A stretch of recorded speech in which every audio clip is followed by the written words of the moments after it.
I mean, it's 90 days. Okay, good morning, everyone. It's 10:30. Good morning. Call the meeting of DuPage County Development Committee. It's May 2nd to order. Roll call, please. Member Krajewski, Here. Member Chaplin. Here. Member Guston. Here. Member Ozog. Here. Member Rutledge. Here. Chair Tornatori. Here. We have a quorum. Welcome our fellow county board members as well. I have no chairman's remarks this morning. Do we have any public comment? No public comment. We're moving on to minutes. Approval of minutes. I'll entertain a motion to approve the minutes of April 18th, 2023. There's a motion a second. Any additions, corrections, or deletions?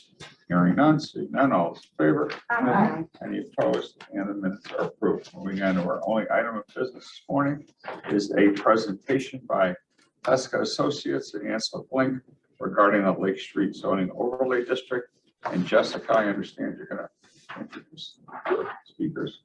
So today we have Pesca and Ansel Blink here. They're going to give you guys a draft outline of where we are so far in the Lake Street corridor. And then past this, they'll be going to all the municipalities, so Hanover Park, Bloomingdale, Roselle, presenting the same format as well. And then hopefully this summer have a final approved plan. For those who are new to the committee and new to the board, Lake Street in District 1 in particular and part of District 6 has a bit of a hodgepodge of not only different municipalities and unincorporated areas with businesses and some residential.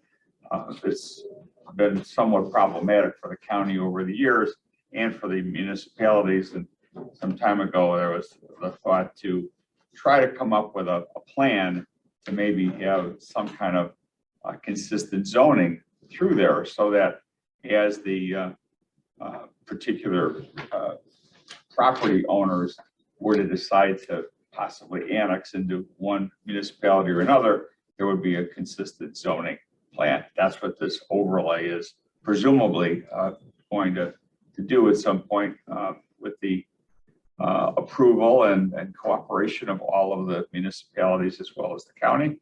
And that's what we're going to hear about today. So please. Mr. Chairman, thank you. It's a pleasure to be with you all. Again, today, my name is Michael Blue. I'm with Pesca Associates, principal there, and the project manager for the zoning overlay. I'm joined by David Silverman from Ansel Blink. We've been working on the project all along, and it has been long, but there's been a pandemic. And we've noticed that projects that involve multiple jurisdictions take a while. But we have what I would essentially call for you the 80% draft of the document. There's been a certain amount of cat herding, both in terms of regulation and meeting. But what we've essentially done to build on what the chairman said is to try and establish what is effectively a baseline for the character elements that matter most. We think of them in terms of land use, landscaping, and signage. One of the issues that came up throughout was the question of local autonomy. Right? What are each of the jurisdictions going to cede and say, well, sure, we'll do it the way everybody else is. But we ran into a certain amount of concern of everybody, and I think quite legitimately so, over how much of our authority are we going to cede. And the document that we have it now, and what we anticipate the final version to be, is kind of a balancing act of that, if you will. And I'd like to take just a few minutes and describe it to you, and then answer any questions. And as Jessica said, we'll be following the schedule. We'll be meeting with the three communities, with 3 municipalities over the next month or so, and then have a final draft for you all to hopefully consider for adoption. So if we can go through the presentation, we'll talk about the approach and the summary after we get through a little bit of overview. The next slide talks about, sorry, too many divider slides. The next slide talks about why we really got involved with this, and it was just what we were saying, was to try and create consistent zoning, which would ultimately incentivize development and redevelopment. One of the slides, you'll see a comment that we heard from some of the stakeholders we talked to is, look, ultimately, and Sharon, again, you described it quite well, ultimately the way the corridor looks discourages investment, right? Are you going to spend your money on a corridor that looks great or one that looks kind of iffy? Well, the idea is to create establish a character and encourage development. The next slide talks about the physical conditions. And again, we found what you described. I don't think I put hodgepodge in the slide, but it's really appropriate. And again, it's not surprising. It developed over a number of years. It was platted many years ago. It's got these narrow, deep lots. It's got pretty much every challenge to development and redevelopment that a corridor could have. And that's why it's ended up the way it has. And we acknowledge that as part of the challenge that the corridor is having, that the code will have. As we keep going, we'll talk a little bit. We've got a couple of slides here that show the character of it. The land use colors you'll recognize. Yellow is single family. The darker red is commercial. There is some open space out there, but again, this is what a hodgepodge looks like. The purple that is industrial is part of the challenge and also part of the opportunity because those are larger sites. The next slide shows the same pattern, but more as a character rather than specific uses. It's really not one corridor is what it came down to. This was our first challenge in doing this work. All right, it's not a corridor, it's several corridors, and how do we address that? That was really the biggest challenge for a while, and that found its way in how we dealt with land use. So if we can keep going, we did have a series of engagement steps. We had an open house. We met with a number of residents. A lot of the folks from Keeneyville came out of two concerns. One is, would you please do something about some of the businesses that are along the corridor that impact our quality of life? The people that are doing commercial businesses on residential properties right across the street for those who live near Lake Street. Could you create some predictability for that? And two, don't change what we have. The residents were very concerned about remaining an unincorporated area, maintaining that kind of character of the area and their autonomy. So that's what we heard from those folks. It was really useful. We also talked to, you'll see on the next slide, we talked to some stakeholders. We talked to some folks in the real estate world, and that's where we got that perspective of the corridor is really a great place to do business, but the way it looks kind of takes you a step back from that character. The next slide was the result of some more in detailed conversations that we had with some neighbors. And part of the challenge and part of our charge in talking with staff was to help them deal with the code enforcement that's out there. And we had a great chat with a few people who talked to us about some of the details of what their concerns related to code enforcement are. And those concerns found their way into the code. We're very appreciative of this conversation. So as we move on, we'll talk a little bit about the approach very briefly. The idea of local control, I already mentioned, that was really kind of paramount to the communities, I would suggest.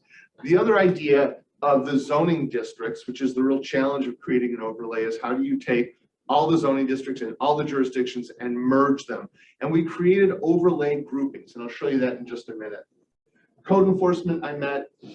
Regulations, as I said at the beginning, what we really looked to do was to create a baseline. Let's set a minimum standard with the overlay. And if the communities want to have a higher standard in terms of the landscaping that's required or the size of signage, that's fine, but let's set a baseline. Really became our way to drive this.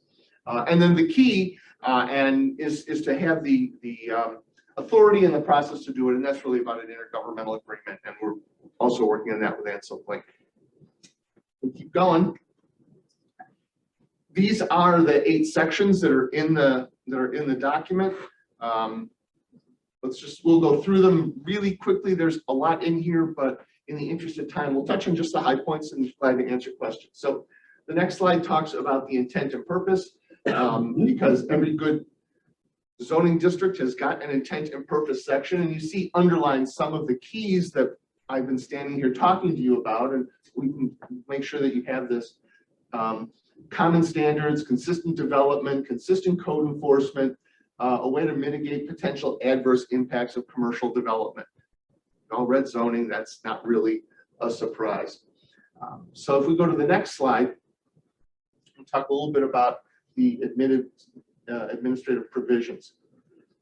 A couple of the things that came up were, if something's going on in the overlay in Bloomingdale, what is the ability of the county or Roselle or Hanover Park to be part of that process?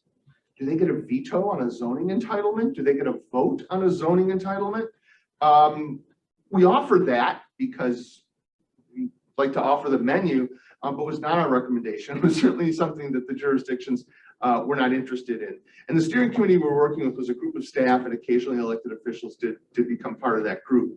But the idea was that no, that development approval would go through the process that it went through normally. And really the process that the county follows became a bit of the model for how everybody felt comfortable. So there would be better communication. There would be ongoing communication. So if this developer came through in Bloomingdale and was going to ultimately find their way into a development process, a zoning process, Bloomingdale will notify the other jurisdictions informally, so that they can have a review of what's going on and share comments. So just the way that staff gets comments from each of the communities, factors that into the staff review, that would happen with each of the jurisdictions. There would not be a vote of other jurisdictions. There would certainly not be a veto power, but there would be kind of an early warning, if you will, to know what's going on and to be able to comment. And we thought that was a good approach. The other thing that everybody agreed was a good idea, and you wouldn't necessarily codify because changing it becomes difficult, but is this idea of continuing to meet, having ongoing discussion, continuing this steering committee, having the staff meet quarterly and identifying a way for elected officials to meet less often. In terms of land use controls and enforcement, the check marks are kind of about running the gamut of everything that's in here. And again, the same sort of thing. The processes would relate to the local communities and the county as they do it now, with notification to the other jurisdictions. Nonconformities would reflect those existing jurisdictions, but would essentially follow the idea of uses that were there could continue, but if removed or destroyed, nonconformities would be removed, just the way communities and jurisdictions deal with it now. The next slide talks about the zoning land use section. This could be a 40-minute discussion in and of itself.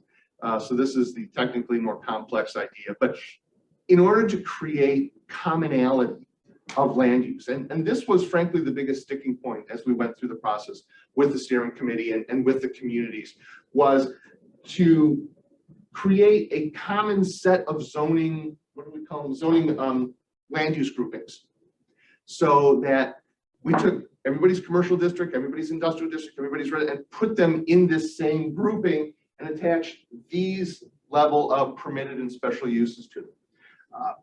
I will tell you that the county had a more forward approach in terms of being open to accepting the land uses that were here or even of the other communities. But this is where the communities were hesitant. So you should know as you continue through this process that this is difficult. And we didn't find that surprising or unreasonable. This is asking a lot for everybody to kind of either open up or smooth down their requirements to be more consistent. There's nothing nutty in here, I don't think. And as we go through the process, if there is, we'll take it out. The idea was not to be wild and allow too much, or not to be too narrow and allow too little because of that economic development objective. I will tell you too, just so you know, one of the big challenges or one of the big questions was cannabis. The county, Roselle and Hanover have approved cannabis. Bloomingdale has not, and Bloomingdale is not interested in having cannabis be approved. So that was one of the bigger issues that came up, but this was a real sticking point. We think we've got a solid middle ground here, and we'll continue to discuss it with the communities. You're our first stop on our little world tour of sharing the draft with everybody, so we'll be able to report back. The next slide, we'll talk a little bit about bulk. A couple things to know about bulk. Most of the single family residential in the area is in the county and zoned R4. So there was tremendous logic in taking the county's R4 and making that the zoning for single family bulk that would relate to the corridor. In terms of commercial, we kind of created a bit of an amalgam of everybody's standards there that would be a consistent, easy to recognize. There's a landscape strip. There's a parking lot that's been landscaped. There's a couple rows of parking, and there's a building with some foundation landscaping. That's how the setback is set up to a rather traditional commercial setback. And again, that's the minimum. Bloomingdale, for instance, requires a 30-foot grassed area as opposed to 10. That's fine. The idea is that the 10-foot setback is a best practice and would be the basics here. In terms of this employment district, which would include the larger industrial buildings that might come, we've incorporated the district from Hanover Park because really as it's established now, that's the only place those would be. So that made a lot of sense. So let's keep going. To talk about parking and loading. What we did was we added a number of things that are best practices, and Ansel Glink and our firm, we write zoning ordinances together. And what we find is that by adding some of these best practices, we give the communities the tools to do good zoning. And so we've incorporated these notions that you see here into the code. A lot of the towns said, well, we already do that. Great, God bless. The county does a lot of this too, I know. But the idea is that there's a minimum standard here. If you go above and beyond, if you have your own, that's fine. But at the very least, there should be these notions of visitor parking and bicycle parking and opportunities for land banking and EV stations. Not that the EV stations are required, but that if they're going to be installed, there's some thought about how they're done. So same sort of approach with parking and loading. Next slide. And I apologize for running through these so quickly, but I do want to touch a lot of these bases. For my nickel, landscaping is a very important minimum standard. If you're driving down a corridor or next time you do and you think, hey, this is nice, take a look at the landscaping. That's probably got a lot to do with why you think it's nice. Same with the signage. Landscaping and signage are kind of my go-tos on how to deal with the character and the appearance of a corridor. So what we have done is in each of these categories, we've made some rather specific requirements. In a couple of places, things are encouraged, such as stormwater management through natural means. Some things are about what the jurisdiction has, so tree preservation and the approval processes. But for the most part, the idea is that there's always going to be a hedge out in front. There's always going to be interior landscaping. Some communities will allow the perimeter, they'll focus on the perimeter, but not what's on the inside of the parking lot. This sets those minimum standards. The next slide talks about general provisions, which I generally euphemistically refer to as the junk drawer of the zoning ordinance. This is all the stuff that doesn't really fit anywhere else, but more appropriately applies throughout. And again, the towns looked at this and said, well, we have this stuff. Great, let's have a minimum standard. If you have more or higher expectations, that's terrific. But let's have a minimum standard for the things that we don't always see in codes, outdoor storage, trash enclosures, and temporary uses if not locally defined. And again, county code, municipal codes have got a lot of this, but this sets a standard. Next slide. Signage, as I said, was the other one that we thought was significant. And we are recommending in the draft what we recommend in a lot of places. One is that pole signs not be permitted. This is really a trend in zoning that rather than a high pole sign, that there be a monument sign that be the focus. The other signs that are more impactful in character, if you will, are cabinet signs. You might hear them called box signs. There's kind of three ways that signs get attached to walls. They either get pinned right to the wall, or they get stuck to a rail that's been attached to the wall, or they're a box that glows from within. Very 1960s. There's very few of them left in the corridor, and the idea is that we look for those to go away as those areas become redeveloped and changed. But just the change from pole signs and box signs will be a big step. The other thing that there's a lot of in the corridor are these little signs that are lovely, and they're on two poles. Technically, this is a pole sign. So what we did in order to allow these to stay, because there are a lot of them, and frankly, a lot of them are very nice, we created a new category of sign as a low profile sign, so that this kind of sign can stay and hopefully can become kind of the model for the area. The one place where we talked about amortization and trying to push out signage were the billboards, the off-site premises signs. And again, is a common approach and one that David can certainly speak to.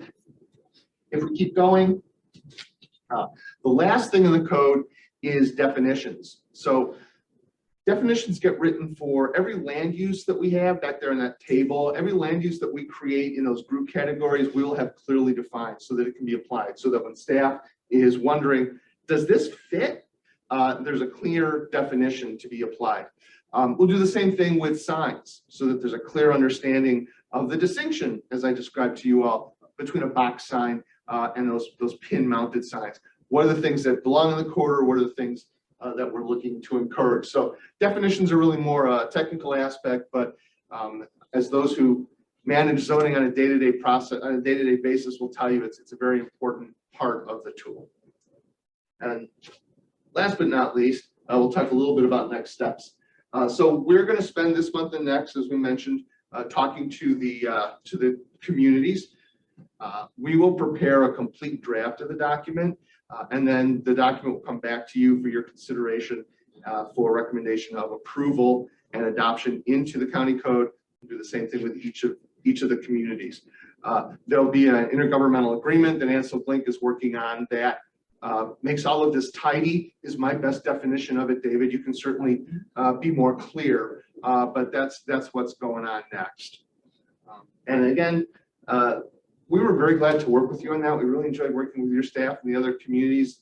I think it was a little bit of a bumpy road at a couple spots, but they were great conversations to have. And if that's part of the benefit of this process, and I think it is, then I think this will serve everybody well. So the next slide probably just has questions on it, if I recall. Discussion, even better.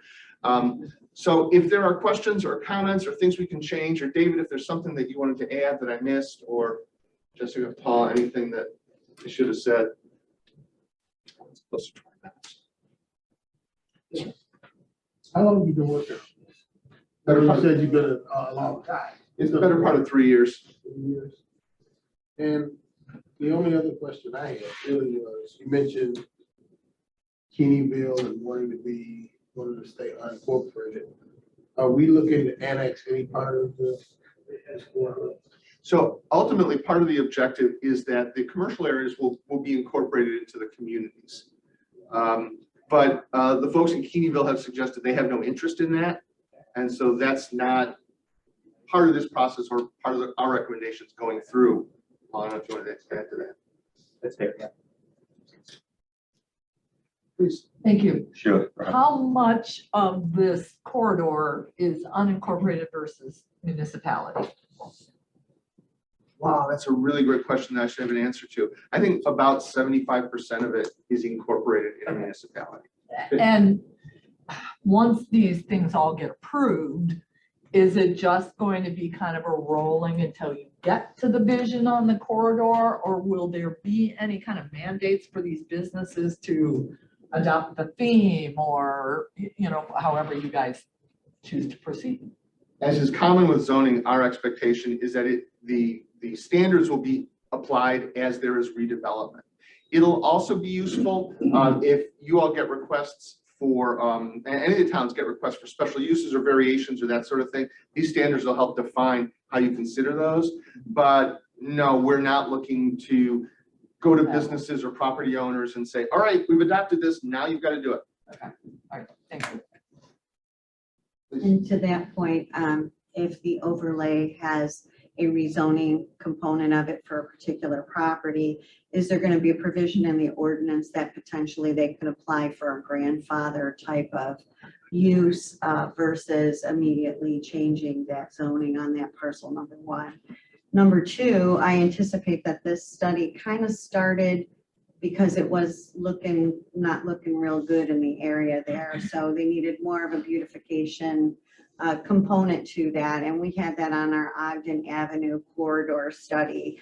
And we actually did a beautification program and study and actually funded money for businesses to be able to facelift some of their businesses and also modify some of their signage to get more in compliance with what the goals are. Has there been any discussion about that?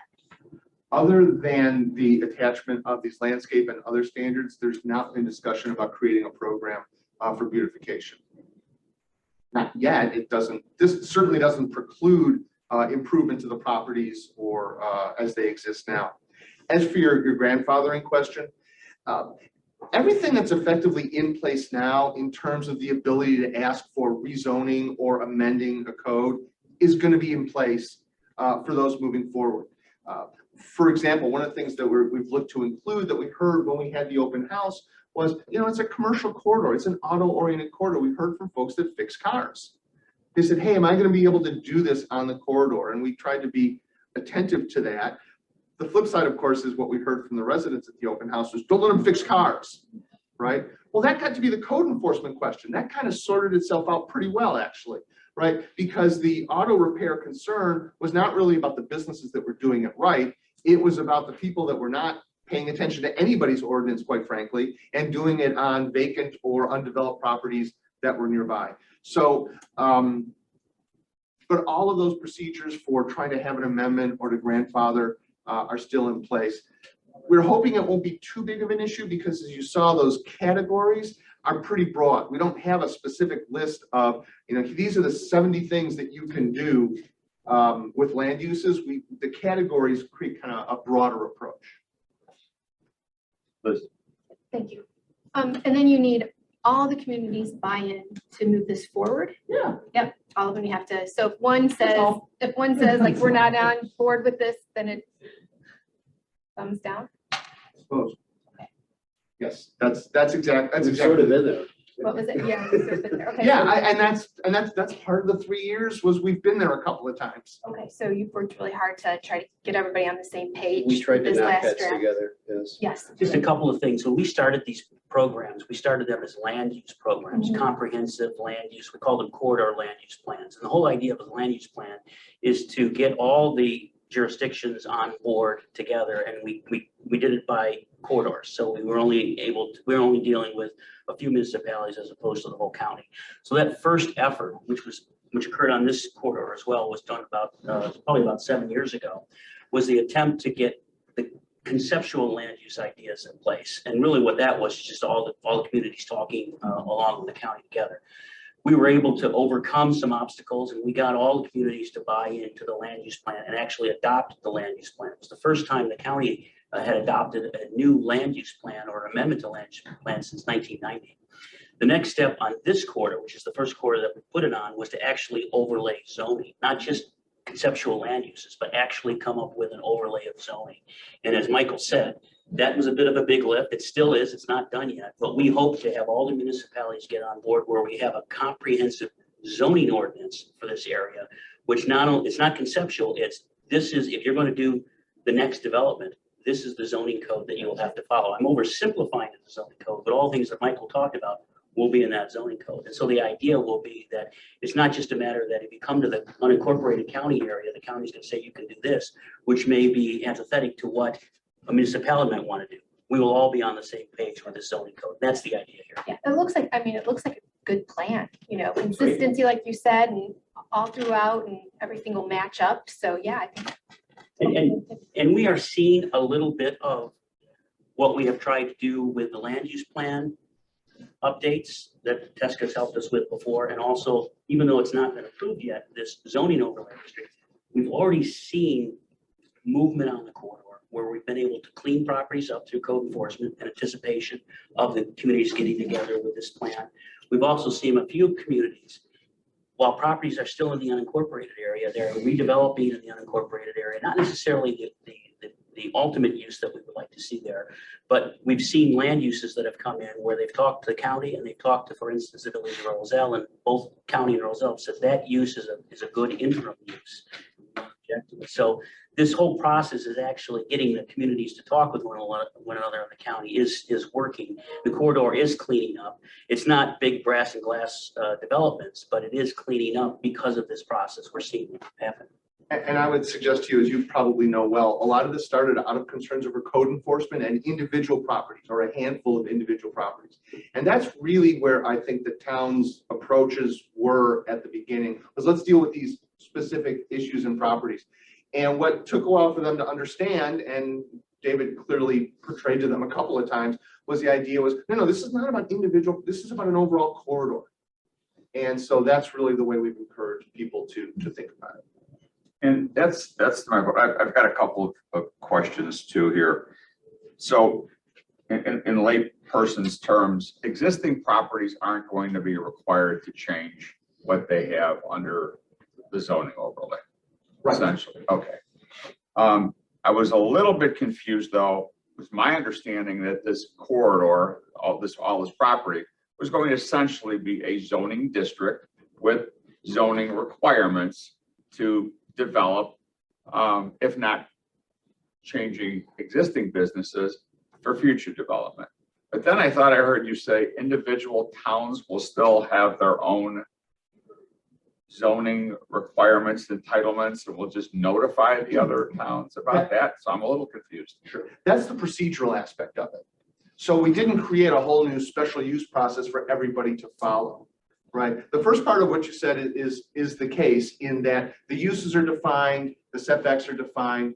But if there's a special use on the use list and that special use happens to be in Roselle will follow their process for considering the special use with the overlay standard. Okay, so the process is going to be individualized among the communities, but it will have to conform to the overlay zoning. Right. Okay. We thought that creating a new process would just be too confusing. So I'm fine with that. Now, the other question I had was regarding enforcement. I think we talked about this at some point, but I'm sure I forgot. If someone's not following the rules in Roselle, does Roselle enforce it? Do we enforce it? Has there been an agreement as to one enforcement entity to be able to take care of this and proceed? We are not creating a single enforcement entity. Each jurisdiction will enforce zoning violations within their boundaries. So the areas that are unincorporated will continue to be enforced by the county. Roselle will enforce Roselle. And So if Roselle is lax in enforcing something within the municipal limits of Roselle, Bloomingdale has nothing to say about it, and we have nothing to say about it. other than, well, I mean, I see potential problems. yeah, but that was part of the, and yes, so there's not any sort of hammer that can be used. But this idea of these quarterly meetings as an opportunity to have each group get together and raise issues was hoped to do that. I'm sorry, David? Yeah, I mean, you're touching on a key issue that was, for me, something I did knock heads around. And I must say, Paul and staff, they've been great. In fact, probably the biggest champions of the project, frankly. Because what has happened through a 3-year process is everyone's jumped into the process with this common idea. But as things moved along and the politics of each community took its form, parochial interest got in the way. So it was hard to come up with a model like you're talking about. I was advocating for something like a joint review board concept of all the communities, or a regional plan commission concept for all the communities. But almost from the earliest stages, we were getting a lot of pushback on that. And it was very clear that each community was very intent to hold to its own processes wherever and whenever possible. And the diversity of opinion between Bloomingdale and Hanover Park is fairly remarkable in terms of how different they view their economic interests and everything like that. And we had to keep steering them back to this common vision that we're trying to pursue. Well, yeah, and I understand that. And I understand that each municipality has their own way of doing things. And I get that. I'm just, presumably there's got to be something, I would think, in the plan that if one community is not doing their job and enforcing, that the other community, whether, contiguous, whether or not, has some basis to move forward on it. I mean, I don't know what that would be, but so that I understand, and I know I've heard about the issues among municipalities, and to that end, I know you've had a lot of staff at these meetings. My suggestion, and I've told this to the municipal leaders, forget staff, don't forget them. You got to get the mayors in and get them in a room and lock the door until you come up with a solution. Because the problem that I understand it with staff is that, they're not there to make decisions. They can't make decisions. And they've got certain limited power to agree or disagree with something that's going on. So instead of beating your head against the wall, you got to get the mayors involved. And if any of us who are in that district can help bring those mayors to the table, use us.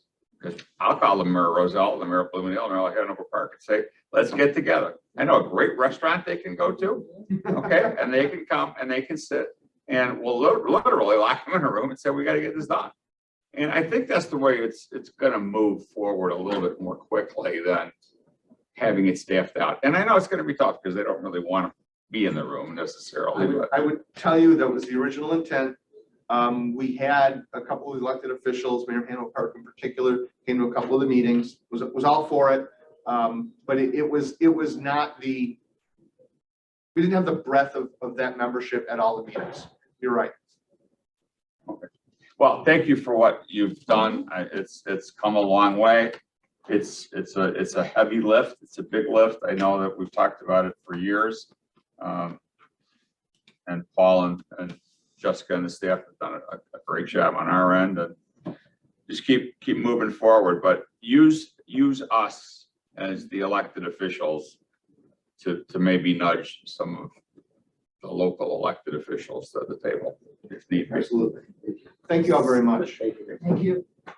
Okay, any old business? Any new business? Without objection, we're adjourned. Thank you.